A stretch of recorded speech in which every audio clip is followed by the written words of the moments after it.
Hey guys, welcome back to another video of making a React Native mobile app. So we're just connecting up our server to it. And in the previous video, we reconfigured our restore user method action and our logout user, and also inside of our provider, our logout case. Now,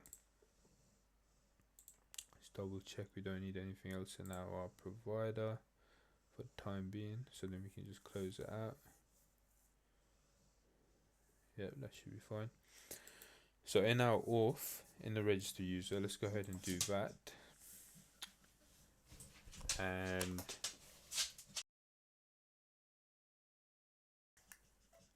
let's go ahead and get rid of all of this.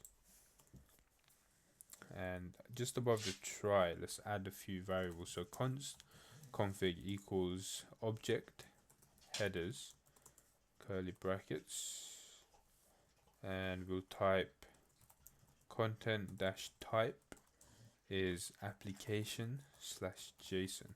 That is because our content is JSON, and if you look at Postman, we're doing something similar here. So we're saying raw JSON, so that is application type. So here we'll do, you see here, content type application slash JSON. That is the format to which we're sending the data in.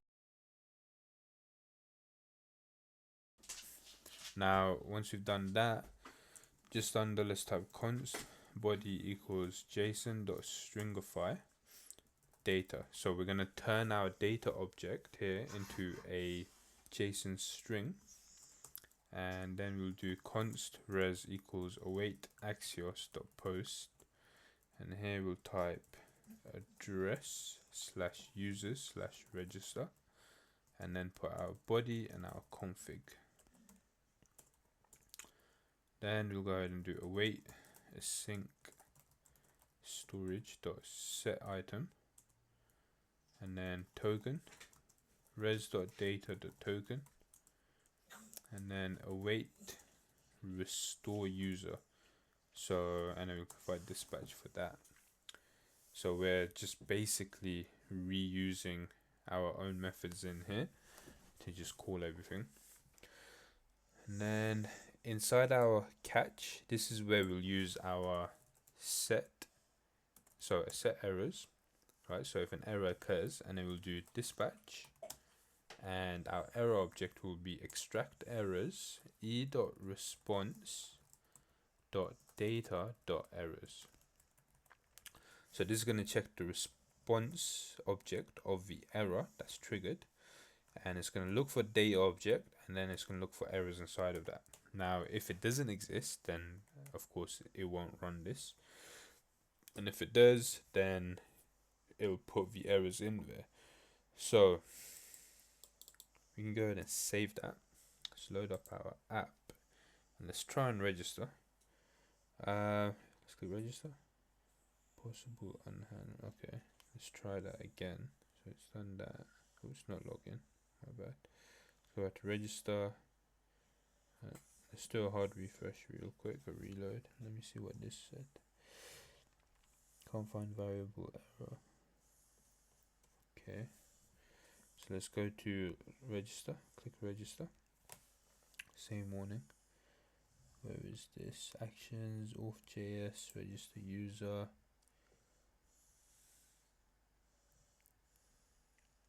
Line 26.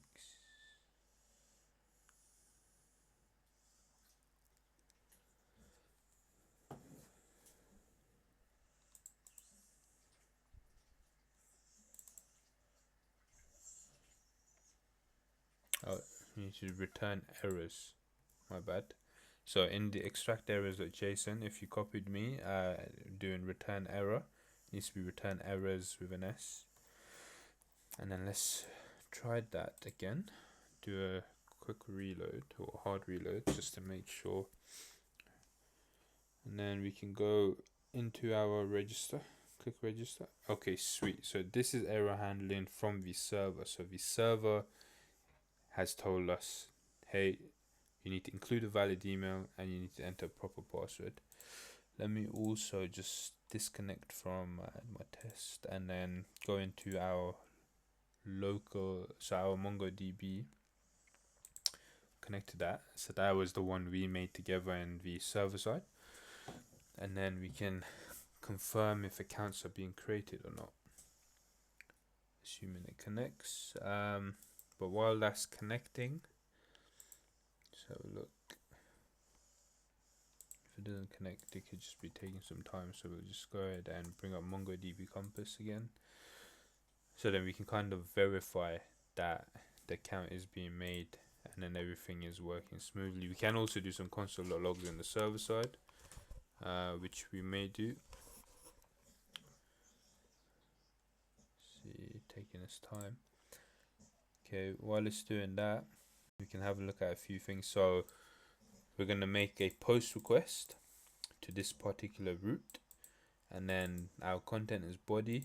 The configuration is just saying what the headers are, and then this is accessing our sync storage. So the only ever time we're going to use the sync storage is when we're setting our token. We're not going to save anything else in there. Everything else will be saved inside of our state, so our context that we created in the second phase of this series. Okay, cool. So now we have a few things in there, and that is because of when we were doing testing on the server side. Let's go ahead and drop these real quick. So go ahead and drop to-dos, and we'll drop users as well. We'll start fresh, and then we can kind of see how it's going. So let's go ahead and load up, and let's make an account, call it test@email.com, and type 123456, click register. Okay, so it must have done something. It did. So I think this is new. Yep, let's click that. Sweet. So it made it test@email.com, and our password is encrypted.